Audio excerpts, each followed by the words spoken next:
ओम नमो भगवते वासुदेवाय नमः। हरे कृष्णा। पुरुषोत्तम मास, जिसे अधिक मास या मलमास भी कहा जाता है।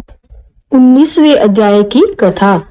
नारायण जी ने कहा, हे नारद, भक्त वत्सल भगवान अपनी वाणी से सुदेव ब्राह्मण को प्रसन्न करते हुए बोले, हे द्विजराज, जिससे मैं प्रसन्न हुआ, क्या तुम ये नहीं जानते, मेरा प्रिय पुरुषोत्तम मास आने पर तुम दोनों स्त्री पुरुषों ने उपवास कर यहाँ बैठने से पुरुषोत्तम मास की सेवा हुई।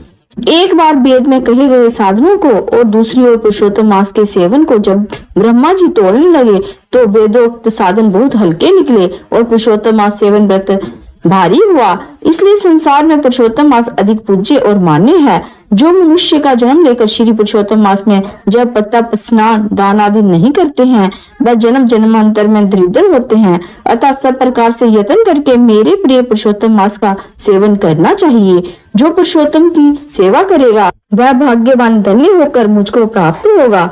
श्री नारायण बोले, इस प्रकार हे मुने, जगदीश्वर कृष्ण भगवान ऐसा कहकर तत्काल गरुड़ पर चढ़कर अत्यंत पवित्र वैकुंठ लोक को चले गए। स्त्री सहित सुदेव ब्राह्मण मृत प्राय होकर फिर जीवित हो गए और सुखदेव को देखकर रात दिन अत्यंत हर्षित होते रहे और कहने लगे कि ये अत्यंत आश्चर्य की बात है कि ऐसा मास कहीं भी ना देखा है ना सुना। इस प्रकार आश्चर्य युक्त होकर वह सुदेव ब्राह्मण अत्यंत श्रद्धा युक्त होकर पुरुषोत्तम मास का सेवन करने लगा। ऋषि वाल्मीकि कहते हैं, वही तुम राजा दृढ़धनवा विख्यात हुए। हे राजन, पुरुषोत्तम मास के सेवन से संपूर्ण ऋषियों को भोगने वाले हुए। हे राजन, जो तुमने मुझसे पूछा था सो मैंने सब तुमको बतलाया। और पूर्व जन्म में जो सुखदेव तुम्हारा पुत्र था वही तोता था। हरि ने उसको जिलाया और सुखदेव नाम से विख्यात हुआ। वह सुखदेव 12,000 वर्ष तक आयु भोग कर बैकुंठ को गया।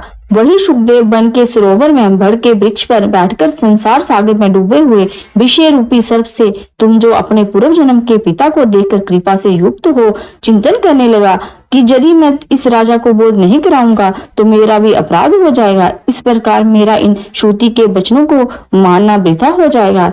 इसलिए मुझको अपने पूर्व जन्म के पिता का उपकार अवश्य करना चाहिए। ऐसा सोचकर ही उस तोते ने तुमको ज्ञान दिया। बोलो नारायण भगवान की जय। पुरुषोत्तम मास की जय।